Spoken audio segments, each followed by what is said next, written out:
I think George is an icon. I mean, certainly.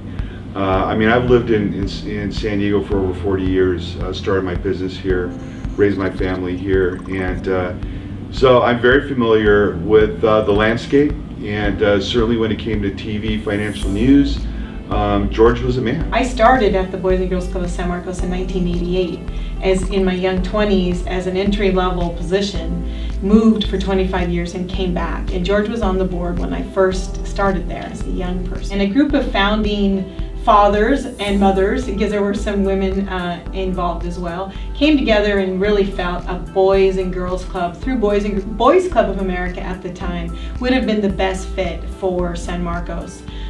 They started in a small portable building at Woodland Park Elementary School at the time. Now it's a middle school, and it happens to be right behind George's house. In my experience, if George likes you, you might be treated with a generous pat on the back and a good job, kiddo, no matter how old you might be. He's a well-known financial analyst, Wall Street type. In fact, I listened to him on the radio this morning as I was coming here. For years and years, he has a very dedicated following of people who trust him.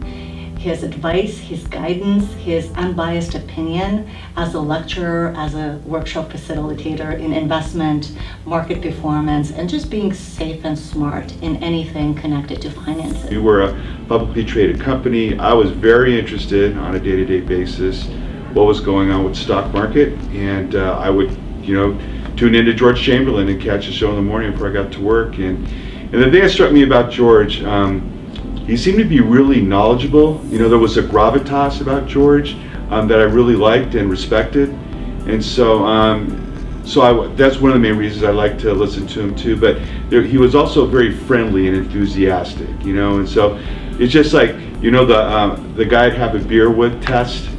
George passed that test for me. He was one of those guys that even though I just knew him on TV, I thought that's a guy I'd like to have a cold beer with. What a presence, what a man, what a kind spirit. We're so fortunate at New Haven to have him as a board member, and we've had him as a board member for almost 10 years now. He is the one that usually raises his hand and says, now wait a minute, before we take this any further, have we thought about X? Have we thought about Y? Always in a respectful way and very articulate. The club didn't have running water when it started, and George ran a hose over the fence from his house to the portable where the Boys and Girls Club was.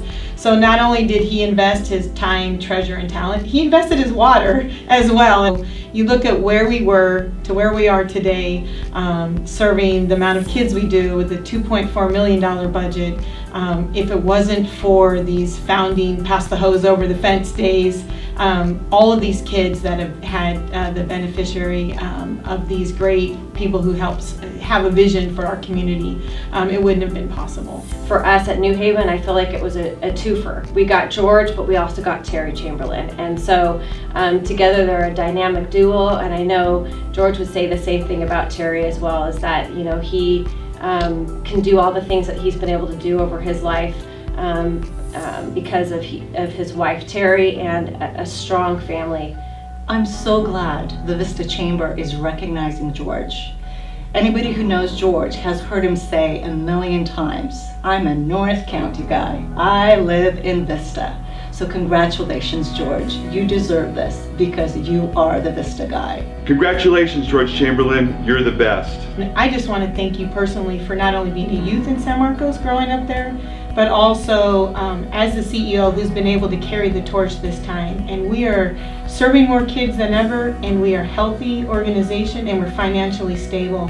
And a lot of that is because of what you've done for us. We are so grateful to have your friendship, to have your loyalty, to have your support at New Haven.